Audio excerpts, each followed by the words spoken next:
So this happened to the tent. The wind has been very strong this morning, and this is the result.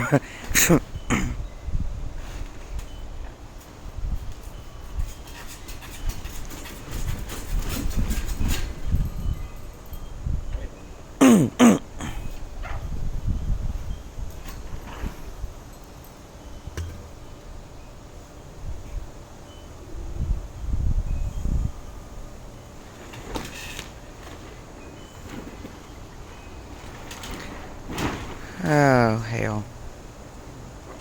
It bent the pull thing, too.